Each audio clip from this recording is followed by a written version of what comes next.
Right, let's get going. Hopefully everyone can hear me. There's some headphones knocking about if you can't. We're going to talk a little bit today about America. Apologies in advance if I seem a bit nervous. It's because I am, but we'll try and get through it.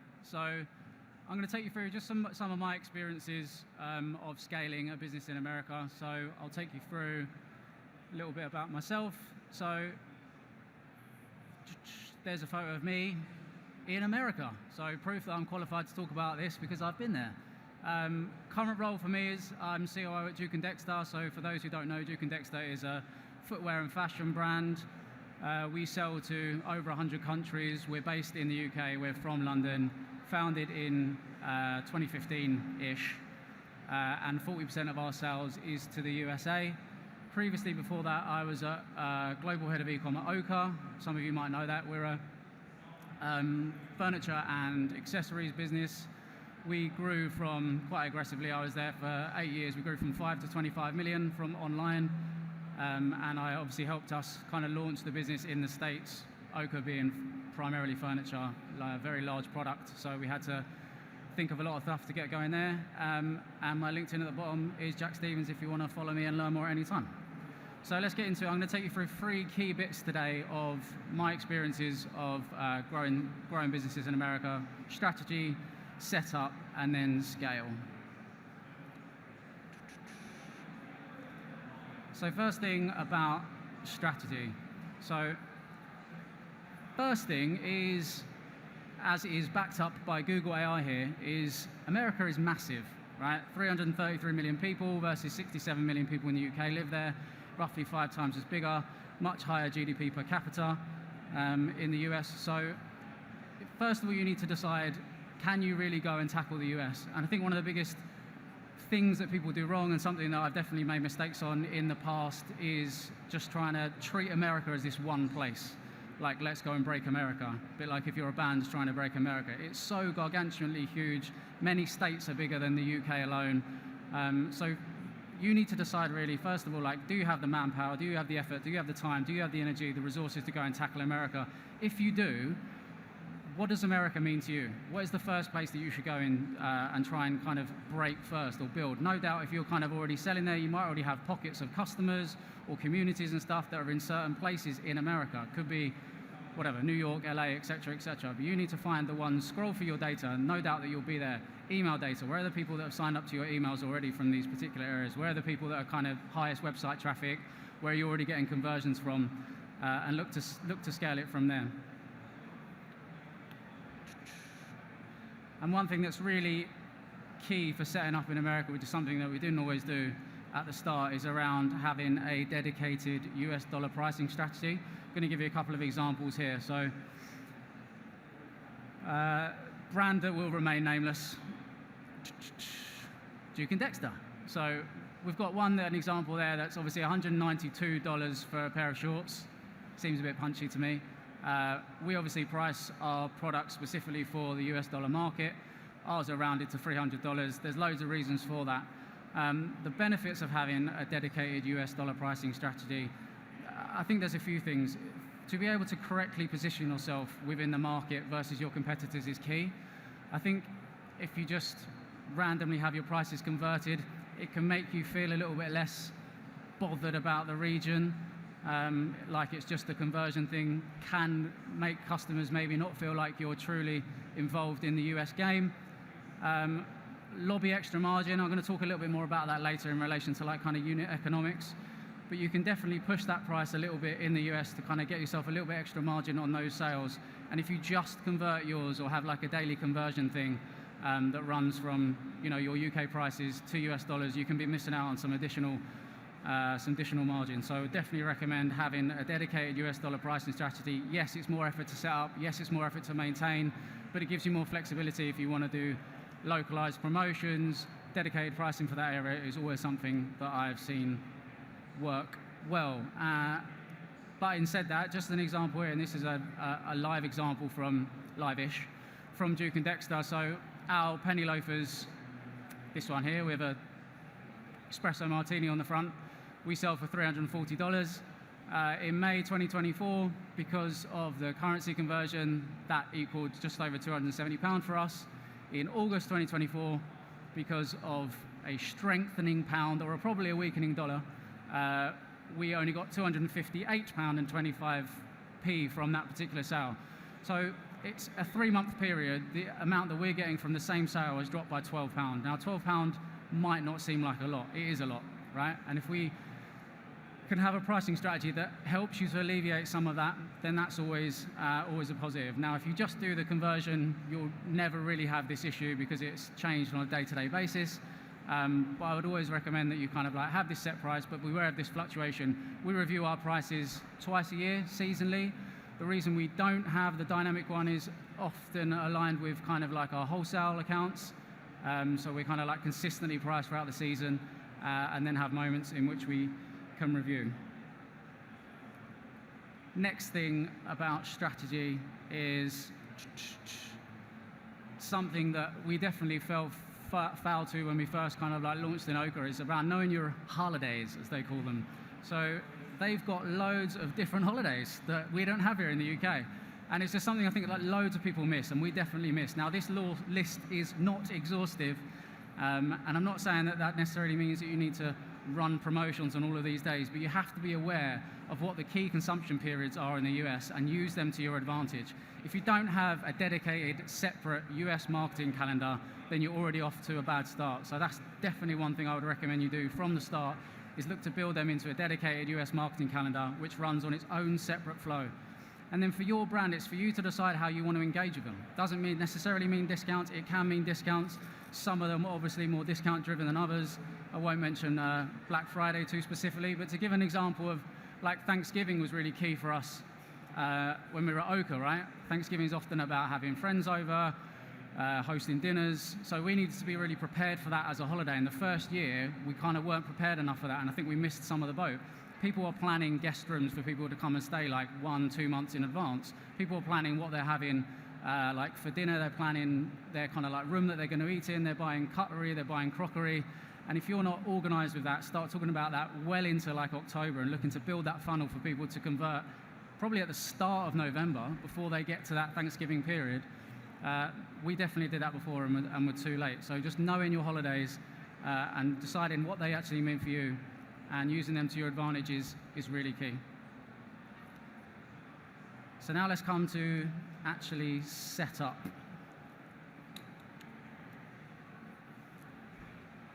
Couple of things that I've seen work really well from like a customer experience perspective. It's very easy to say that everything just needs to be like perfect in the US, but I appreciate that a lot of this stuff takes a lot of effort. If you're a new brand going into the States, probably the biggest thing that I've seen have a really positive impact on add to cart rates, on general kind of like consumer confidence in a brand that they maybe don't know too much about, is harnessing reviews, right? If you've already got loads of positive reviews from your brand from like your UK business or wherever you might be based, then like use that for your UK setup as well. Doesn't necessarily mean that it's going to be the game changer, but we saw that work really well when we started to integrate reviews into the product page experience. Shipping options. Now this is really interesting because I've got two different sort of opinions on it, so I'm going to contradict myself.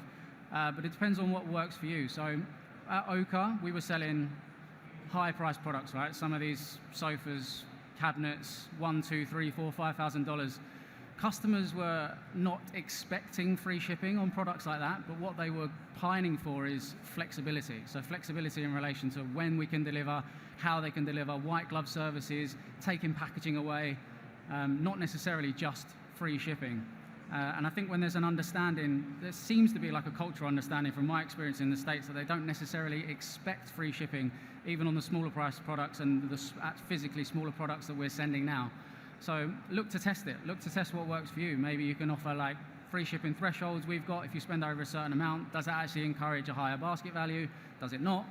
One to definitely test for, see what works for you guys. Returns process.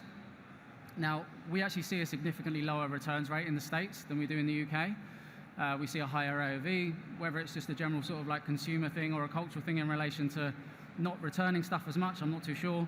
But you've got to be set up to actually process it. We ship stuff back for free, so we actually bear the burden of that cost. Our warehouse at the moment is all in the UK, so we fulfill globally from one location. I'll talk a bit about that as well. But operationally, you've got to have that sort of like slick enough process that the timing is not too long, kind of getting products back from the States if you're fulfilling locally from the UK, and just making sure that that part of the process is considered when you're looking to set up this. And then customer care as well. Again, something definitely got it wrong at the start when we set up. If you're running all of this business from your UK base, if you're then saying, yeah, of course we offer customer service, but it's Monday to Friday, 9 to 5 GMT, it's not necessarily the most helpful thing. There's obviously loads of ways around that. If you can't get your kind of individual person or the team that's working on customer service, outsource options, etc., etc. But definitely considering the customer in their local time zone is key for making sure that customer experience is smooth as well. And then checkout as well. So it's super simple, but some things that people really miss. We see a higher uptake of pay in 3 options in the States across PayPal than we do in the UK, which I think is interesting. I'm not going to talk about tax, but the actual calculation depending on the overall size of your business, how much you're shipping to each individual state, the price of your products. You get certain levies depending on how much it is that you're sending. It can be an absolute minefield. I am very not qualified to talk about some of the specifics on how that works, but you have to get that right in order to make that checkout process really smooth. And then I touched on shipping already. It's one for you guys to totally test. Do you kind of have that additional shipping cost and look to have that additional lower price point for the customers, or do you look to lump it together and offer shipping for free? I've seen it work both ways, done it in different ways across Duke and Dexter and Oka, so totally for you to decide what it is. And then customizing your content. We use Shopify. A lot of people here probably do. Shopify Markets is turning out to be a really powerful tool for us. So outside of kind of pricing, we've got opportunity to have dedicated sizing information. Again, for if you're a retailer, fashion retailer, something that people often forget is in relation to customizing sizing info, for example. They still work on imperial measurements, so everything should be in inches, not centimeters, like we obviously run in here in the UK. So considering kind of localized sizing stuff. From a shipping perspective, so we have different free shipping thresholds depending on how much you spend. It's £100 in the UK, but it's $250. So having the opportunity to kind of customize that on product pages and driving localized USPs. Handmade in England for a lot of our shoes is often a big one that really inspires a lot of interest and intrigue from US customers. From an email perspective as well, just got an example of the footer again, pulling in that kind of free shipping threshold on things on email footers, free returns and shipping, pushing USPs that are bespoke to that market. It's very easy to just have one footer that sends to everyone in the database, but you should have the data to be able to segment that. So I would fully recommend you doing that. And then from a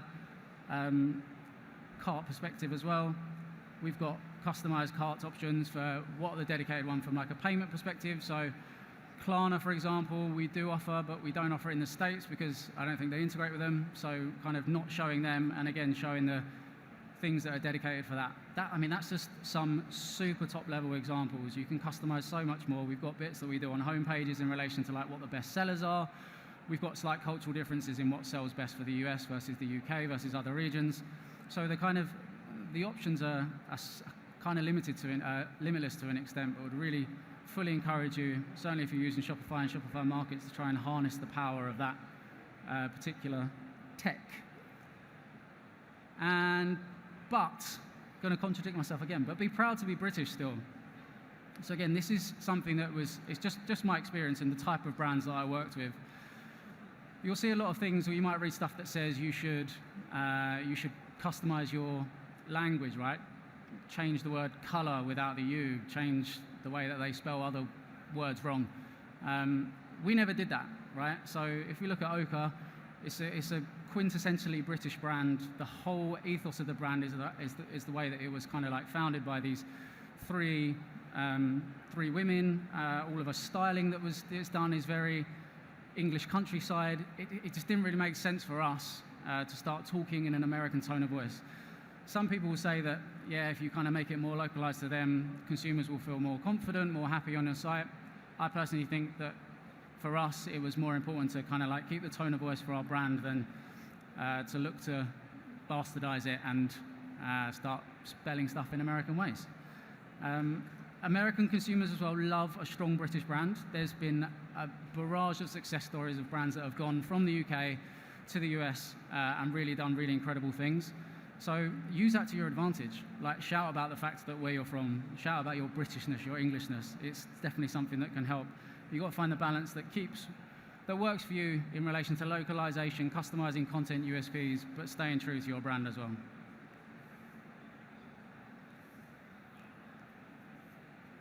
And then last section is mainly about scale. So this, for me, is probably the most important slide, and I've seen this missed kind of many times in the past. It's just really about understanding your unit economics. I'm sure you will have different versions of this. These are just dummy numbers that I've put in there, so no secrets. So something that we use, and there's actually a few more things on this table that we use as well, and we have it for different regions, but just a super simple example to understand what margin you have and where the sort of like tipping points are as you kind of go down and leave yourself with an amount that you've got. So you're selling something for 120 quid, we know, or 100 quid, sorry, after discounts. So say you don't offer discounts, for example, we know that's actually only £83 because the tax man takes 17 quid off us. Always put in a kind of like a lobby for a provision for returns, whatever your returns rate might be. Obviously that will vary wildly depending on your product is. Cost of goods, remaining margin, what your fulfillment costs, 5 versus, you know, as I mentioned at the moment, we fulfill everything from the UK. Ours is actually a lot higher than that, but I won't tell you what it is. Payment fees, so from a Shopify perspective, 40% of our sales go through the US, but we're a UK-based store. That throws up some challenges because ultimately you get much worse rates, and then we're using Shopify payments, so we get like an additional conversion charge. So again, you just got to bake that into your overall unit economics. That will leave you with your end amount, and then depending on your overall sort of like strategy that you're running, what is your allowable CPA to go and actually acquire that customer? You can even build this out further, which is what we do. What's your 12-month value? If you know you're going to get 2-3 orders from that customer in a year, you can even have your like first year value instead of first order value or average order value.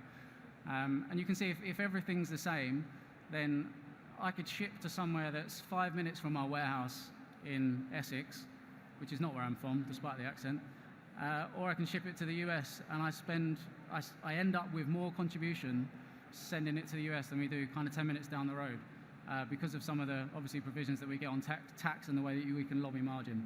So it's super important to model this out. Thoroughly recommend you do this if you haven't already. We're looking to build into the States and build it out from like a 12-month or a lifetime value as well.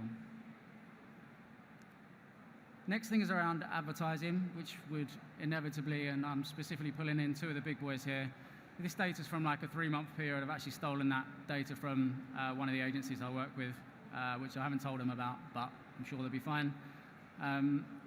What's super interesting is just some of the differences in this cost. The US is a notoriously expensive advertising market to engage with. You can see there the CPMs on Meta across their client base is 92% higher. CPCs at 74 versus 44p. It's astronomically higher, okay? So it's not just a blanket higher, it's just that generally it's a much more competitive market. Auctions just tend to run a bit higher. They've got an election here this year, so that's even inflates it a little bit further.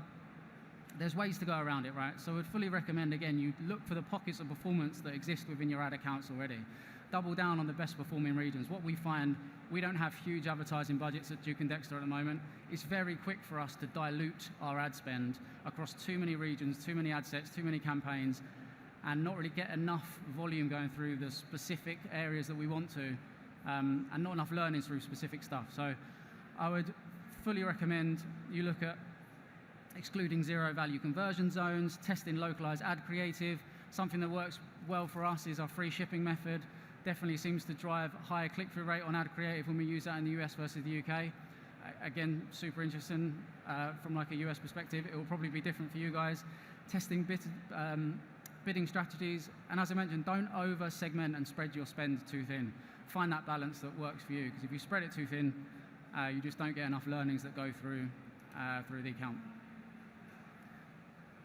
And then final part is around partners, and again, this is something that we've done to really help grow our overall business in the States. So affiliate marketing, really interestingly, we see significantly better performance from affiliate marketing in the US versus the UK, particularly credit card-based partners. They've got a barrage of there across the States, and some of them, like in the Bank of America, etc., that you can use that have extremely large reach.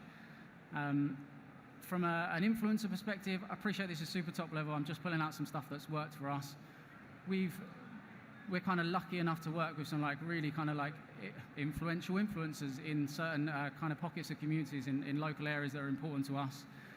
And we've got some really relevant retail partners in parts across the States now as well, which are helping us to grow our general sort of brand value in those areas. And for us, I've put West is best. We're still trying to find the best areas for us. What's apparent is when everyone's scaling, certainly primarily in the footwear industry, going from the UK to America, everyone goes to New York because it's the first place you come to when you fly over the pond, I guess.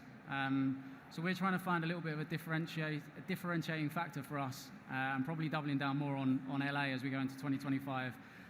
Kind of fits better with our lifestyle, with our brand. So yeah, finding the little areas that work for you is key. And that is it. I've got one recap slide that's going to have them all on one slide for you.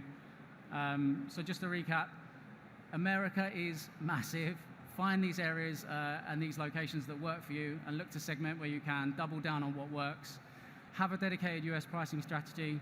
I think super important. Makes you feel like you're actually really engaged in that particular market. But beware of the currency conversion, as I gave you that example, as it can hinder you if you don't lobby enough at the start when you do them. Know the key consumption periods. Again, super important for when you're building out your marketing calendar. From a setup perspective, customize as much content as you feel appropriate. Certainly from a pricing USPs perspective, I'd say it's a no-brainer. Your decision in relation to language, etc. Remove those conversion barriers when you can across checkouts, etc. Be British and proud, and then scale, as I mentioned, the unit economic stuff. Advertising with caution, and then partner up for success. Hopefully I didn't speak too fast. At the end, thank you for listening.